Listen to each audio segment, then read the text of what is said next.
Welcome to the Hyperpolyglot Activist. Learn languages, make a difference. My name is Dr. Carlos Yebra Lopez, and today we're here to talk about how language is weaponized by mainstream media press in order to perform the remembrance of terrorist attacks, and in particular, those from Barcelona in 2017. To that effect, I will now share my screen to show you what is going to be a presentation at the Memory Studies Association here in Newcastle tomorrow. So, what are the Barcelona attacks? As you can see on the screen, essentially on August 17th, Jonas Abu Yaqub drove a van into dozens of pedestrians in the iconic Ramblas of Barcelona, killing 15 and injuring over 130. Now, 9 hours later, 5 attackers from the same cell plowed into a group of people on the promenade in the nearby town of Cambrils, killing 1 and injuring 6. Eventually, all the attackers were dispatched or assassinated, to be more specific, by the Spanish security forces. What happened afterwards? Well, we'll see demonstrations 9 days later when a major march took place in the Passeig de Gràcia. Some demonstrators displayed the Spanish and/or Catalan flags, including pro-independence flags, with others booing the King of Spain and displaying signs blaming him for Spanish arms sales to a number of Muslim countries. You can read several messages here, for instance, Les seves guerres els nostres morts, which means their words, our corpses. La millor resposta és la pau, meaning the best answer is peace in Catalan, both of them. No a la Islamophobia, no to Islamophobia, etc., etc.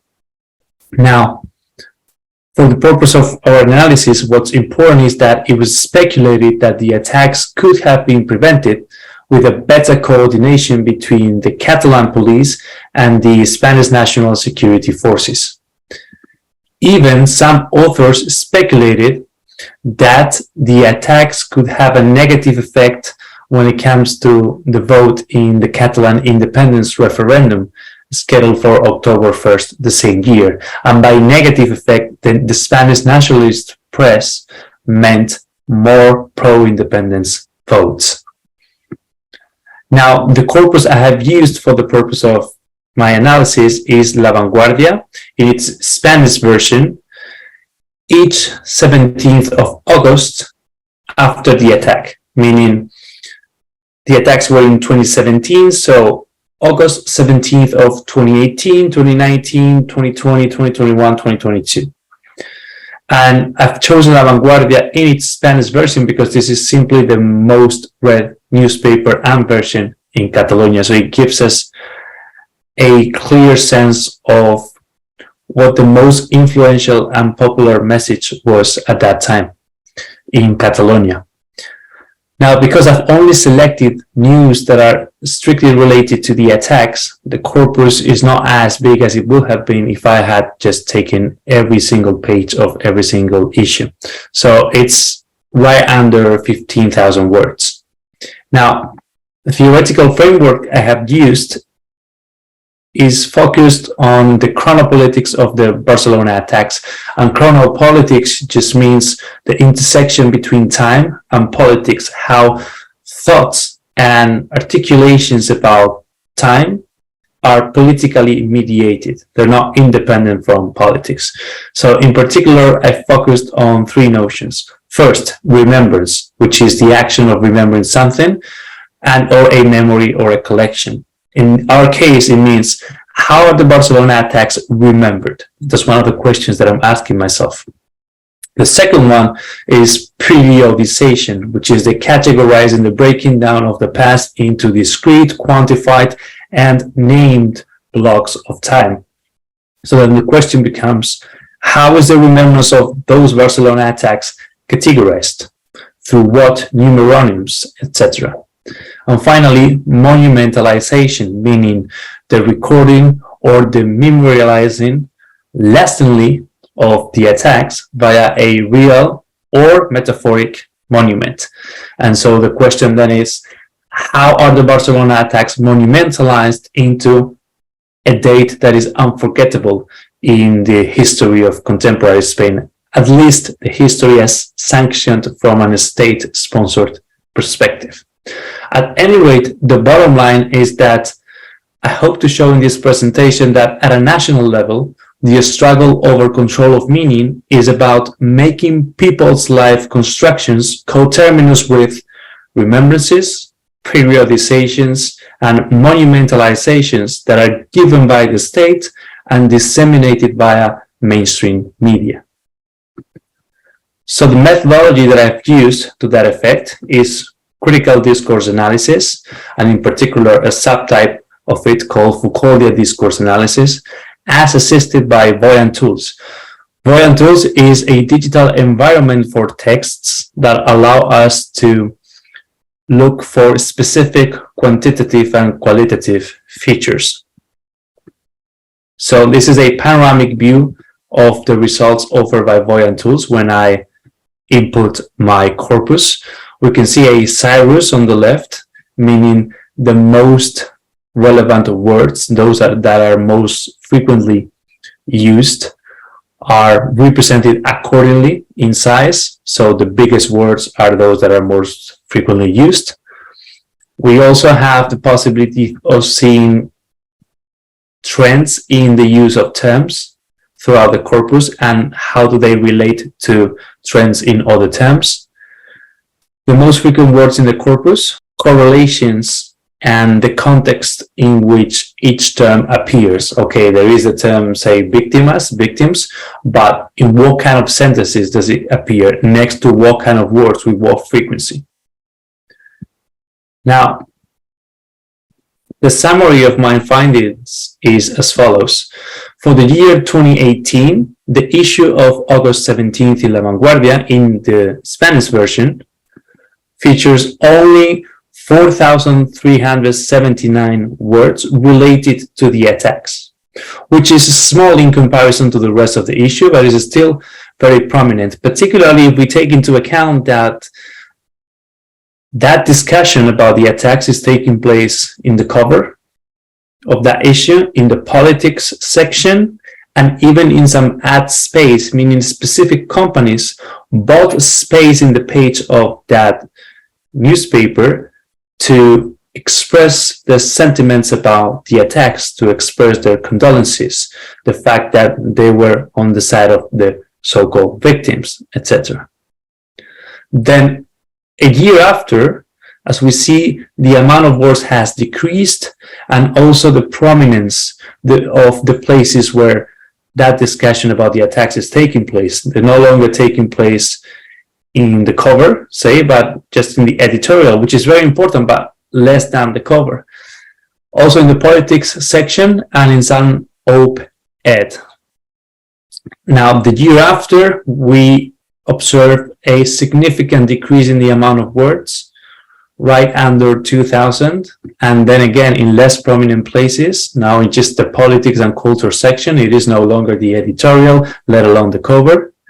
2021, even less words, and just in the opinion section.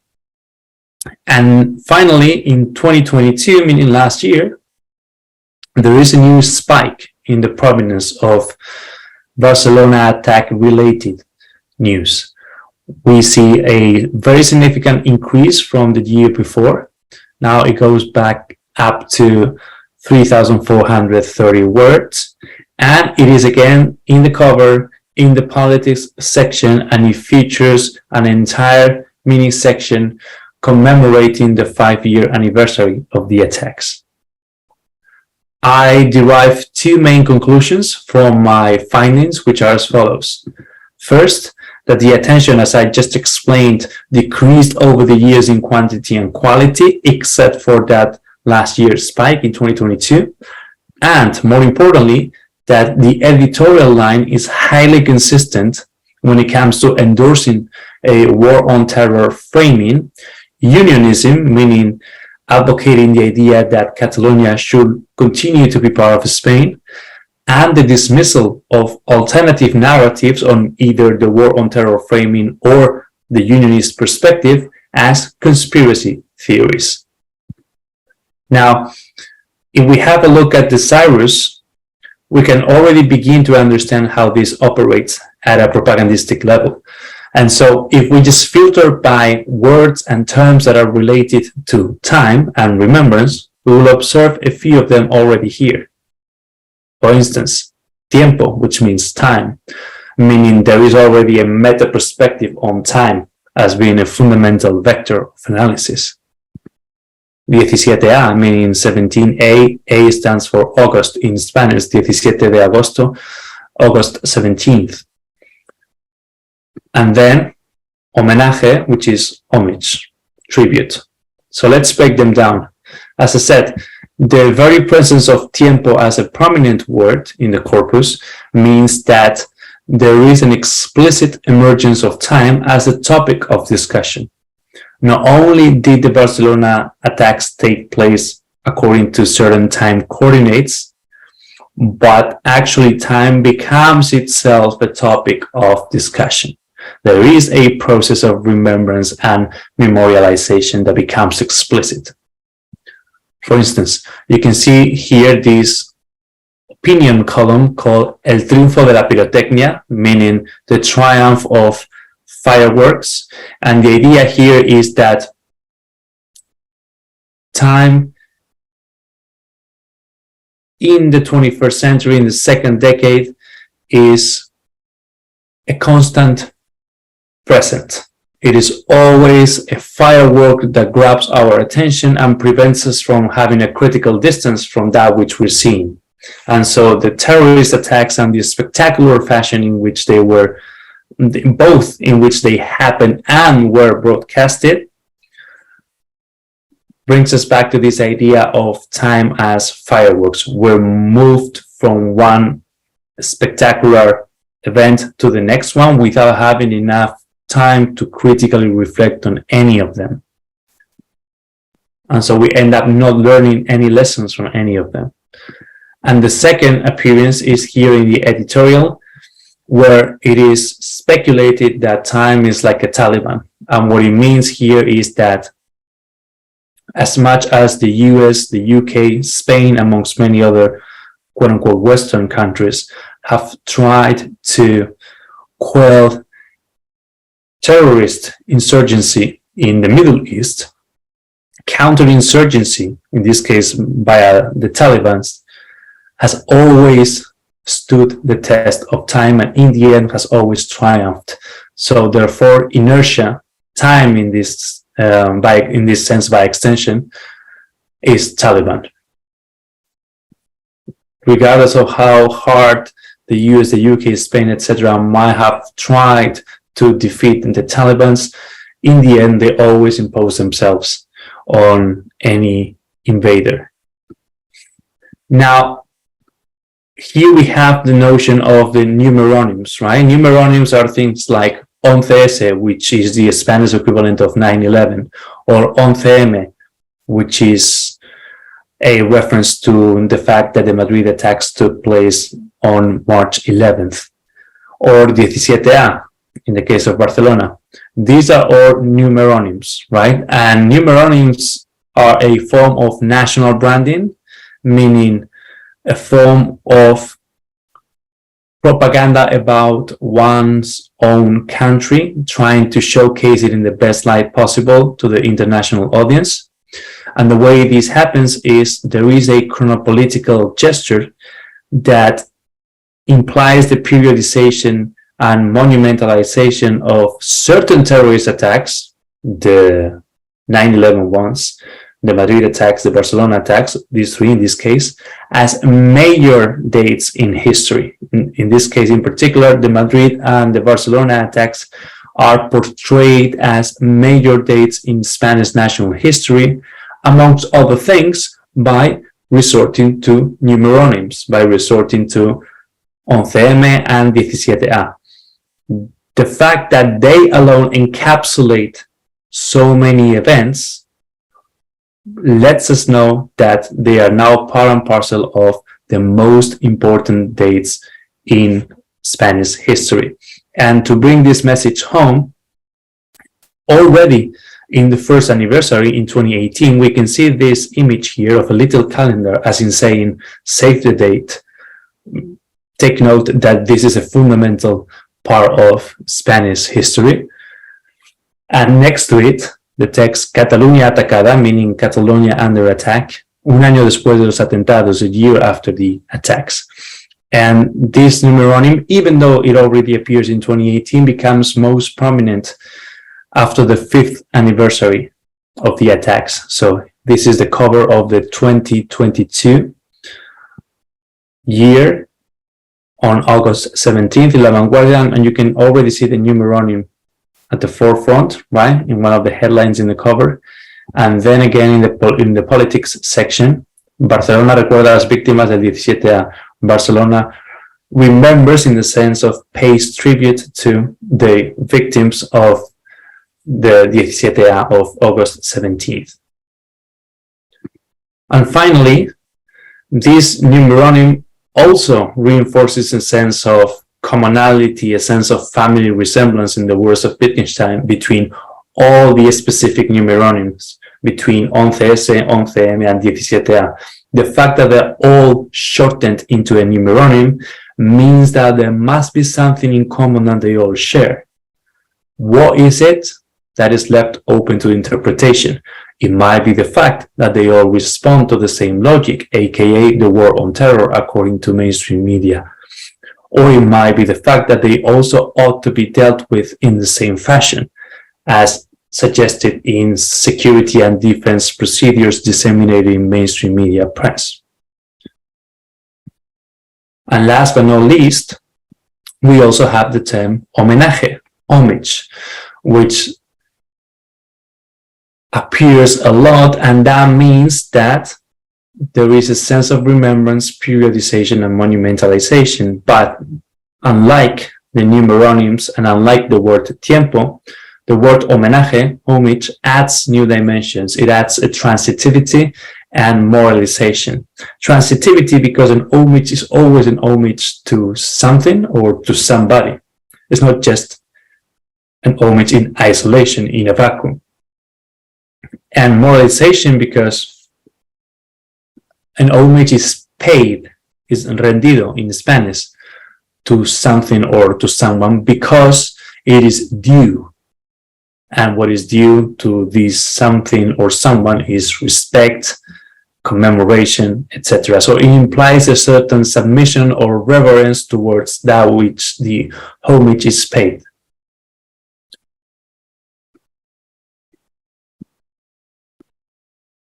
So, because it is transitive, we always ought to ask ourselves this question: homage to what or to whom?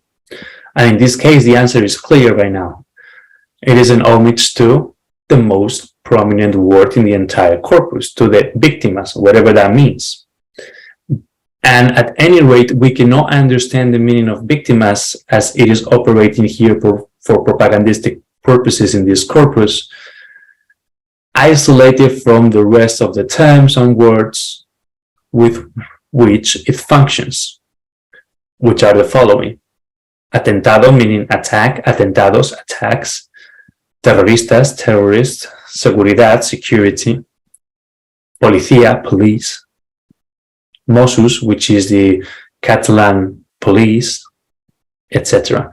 In other words, the term victimas only makes sense in association with, by contrast to, a number of other terms that are floating in the atmosphere, as it were, and are always ever present in the imaginary and the minds of the audience that is reading these newspapers.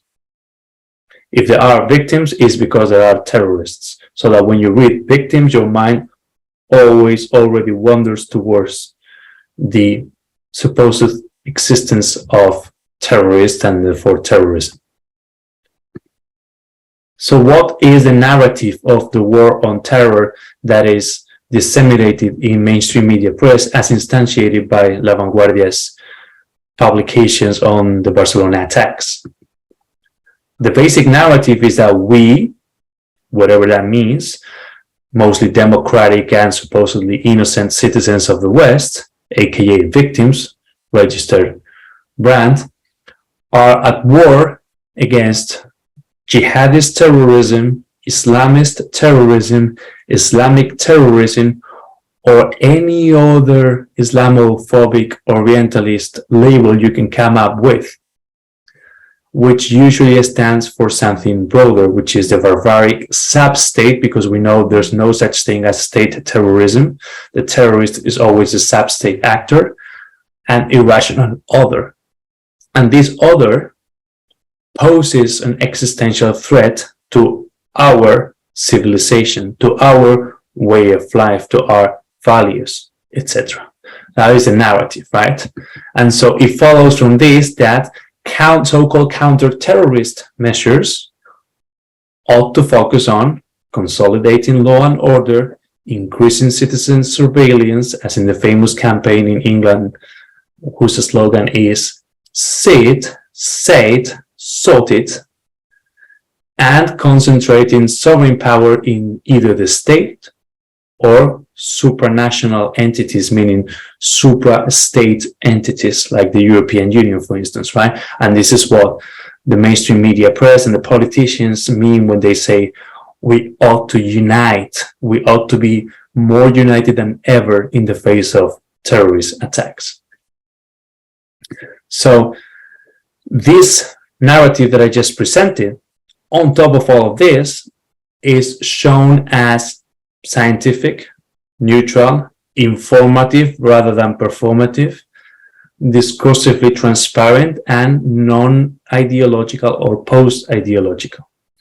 Therefore, by contrast, any alternative narrative or any narrative that questions the war on terror script ought to be an unnecessary exercise of politicization or a conspiracy theory or both.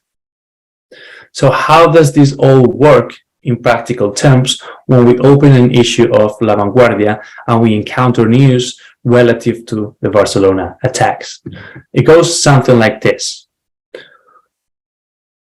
Here, for instance, already in the headline, we can see this naive ontological realism according to which victims are simply realities of the world out there that are unmediated, discursively, transparent, self-evident. The same goes for atentados, which in Spanish strongly collocates with terroristas, so that if you say atentados, attacks, you always automatically already think of terrorism. Then ataque terrorista is the same, it is taken for granted. And then there are more perverse ways of doing propaganda based on terrorist attacks, such as this.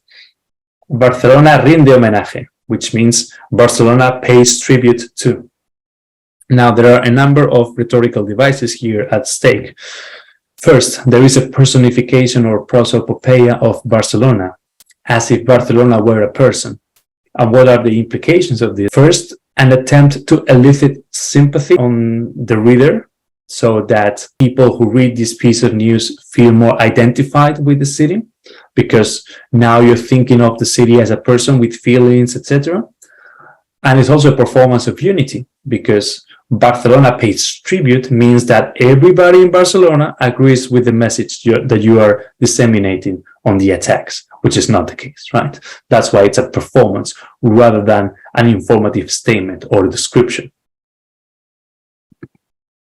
Then this personification is coupled with the term homage, which, as we established, implies a moralization apropos the attacks and a layer of ideological submission.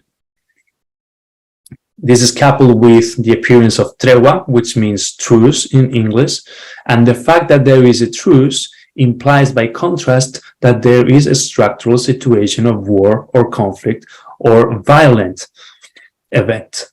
And so this is important, and in this case is coupled with a depoliticization maneuver, because what's said in the headline is the victims are asking the politicians for a truce, as if the events themselves, the attacks, were non-political or could be non-political for a number of days or a number of weeks, etc. Whereas I would argue that these events are always already mediated by politics. So it's a form of depoliticization.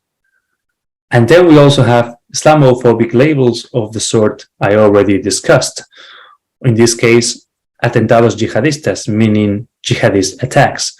Now, the oversimplification of jihad as a doctrinal principle of Islam that includes jihad al-ashgar, jihad al-akbar, etc., into terrorist attacks is extremely unfortunate, inaccurate, and frankly, disgusting. Then there's also the monumentalization / chronopolitical gesture incurred here by the use of the numeronym 17A, which I already discussed.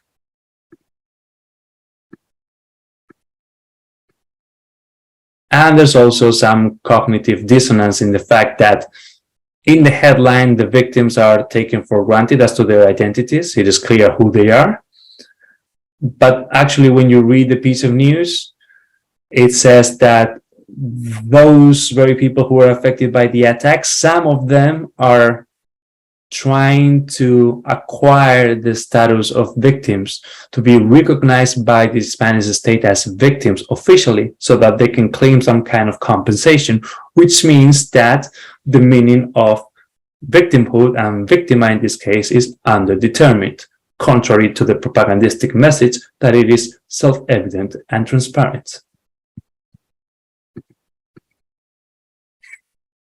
And then there are more examples of this in interviews with the Mossos, for instance, and these messages become particularly jarring when it comes to editorials such as this. This is entitled La pregunta pertinente sobre el 17A, meaning the pertinent question about the attacks of August 17th.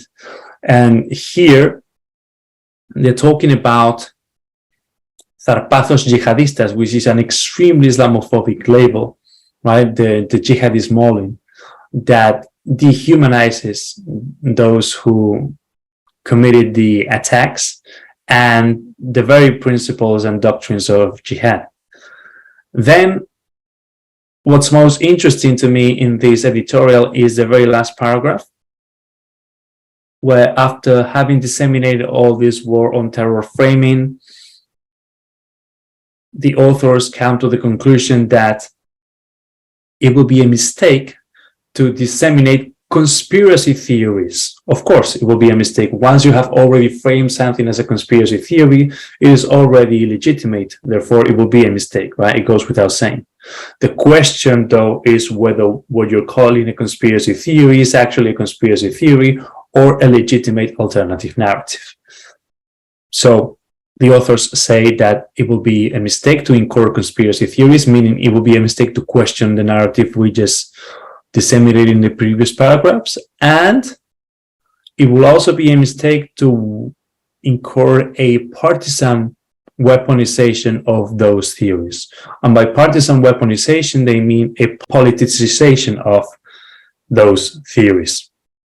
Meaning, please do not use alternative narratives to the one which is disseminated apropos the attacks to further the independence of Catalonia vis-a-vis Spain.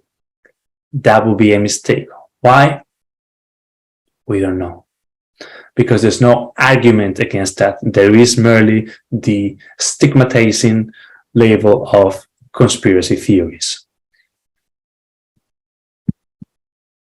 And that's it. We could go into a close reading of many more instances, just the ones I just shared with you now, but it will be slightly redundant, I believe. So let's jump straight into the conclusions, which are as follows. The remembrance, periodization, and monumentalization of the 2017 Barcelona attacks in mainstream media press, as instantiated here in the case of La Vanguardia, is best understood as a chronopolitical gesture whose goal is to manufacture the consent of the Catalan and Spanish nation around key agenda points of the Spanish state in alignment with the war on terror framing. These are the consolidation of the Spanish post-transitional regime, aka Régimen del 78, as the embodiment of democracy despite terrorism, with an emphasis on the state of autonomies. So the idea is that after the so-called Spanish transition to democracy between 1975 and 1982, and even during that period, democracy consolidates itself despite terrorist attacks, despite ETA, despite Al-Qaeda, despite ISIS, rather than through them, rather than through state terrorism. It is also a goal to undermine Catalan pro-independence, as it becomes clear. And then this propagandistic interpretation of the Barcelona attacks serves to reinforce law and order, to increase citizen surveillance, and to concentrate sovereign power in the Spanish state and the EU. And ultimately, I hope to have shown in this presentation that from a chronopolitical angle, Spanish quote-unquote democracy works not only despite terrorist attacks, such as the Barcelona ones, but also through them, in this case, through the propagandistic instrumentalization of them. Yes, these were terrorist attacks, but they were also exploited by the Spanish state and the Spanish mainstream media to further an ideological message that is nonetheless presented as objective information. That's all from me. Thank you very much for sticking to the end. And as always, thanks for watching.